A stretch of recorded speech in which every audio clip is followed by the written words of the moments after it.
আসসালামু আলাইকুম এভরিওয়ান, সবাই কেমন আছেন? স্বাগতম জানাচ্ছি নতুন একটা ভিডিওতে। আজকে আমার ছেলের আবদার, সে নিজের হাতে ফ্রাইড রাইস রান্না করবে।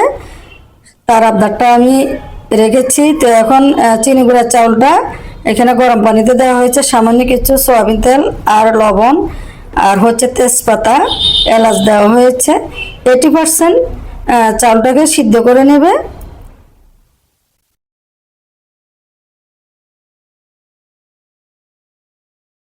তো চাউলটা সিদ্ধ হয়ে আসছে, প্রায় 80% সিদ্ধ করে নিতে হবে, না হলে ফ্রাইড রাইসটা ঝরঝরে হবে না।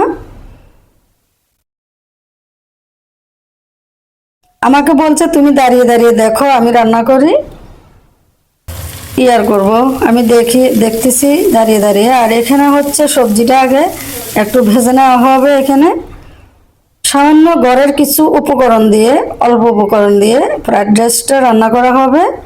তো এখানে সামান্য হালকা মশলা দিয়ে গাজর আর বরবটিটা ভেজে নেওয়া হবে। এখন বরবটি কেটে রাখা বরবটিটা দেওয়া হয়েছে, আর এরপরে কেটে রাখা গাজরটা দেওয়া হয়েছে। তো সবজিটাকে কিছুক্ষণ নেড়ে চেড়ে ডেকে দিয়ে সিদ্ধ হওয়া পর্যন্ত ডেকে দিতে হবে।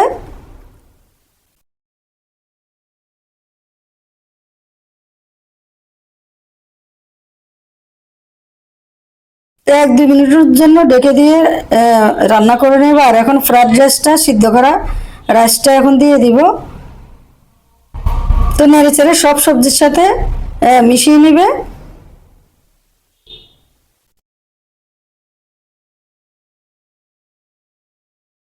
তো সামান্য কিছু টেস্টি সল্ট দেওয়া হয়েছে, আর এখন ঘি দেওয়া হবে, কয়েক চামচ ঘি দিচ্ছে।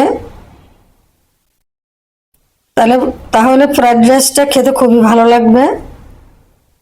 আর এদিকে চিকেন ফ্রাইয়ের জন্য চিকেনটাকে সব মশলা দিয়ে ভালোভাবে মেখে নিচ্ছে। মেখে ফ্রিজে প্রায় 20 মিনিট মতো রেখে দিয়েছে। এখন কড়াইতে পর্যাপ্ত পরিমাণে সয়াবিন তেল দেওয়া হয়েছে, তেলটা গরম হয়েছে। এখন চিকেনটা ভেজে নেবে, লাল লাল করে ভেজে নেবে। এ পাশ ও পাশ ভালো মতো ভেজে নিতে হবে।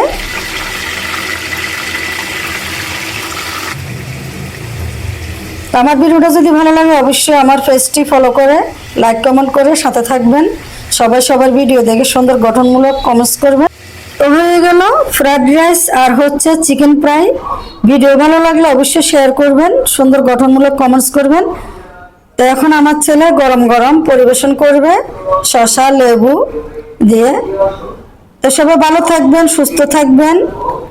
ধন্যবাদ আজকের মতো সবাইকে।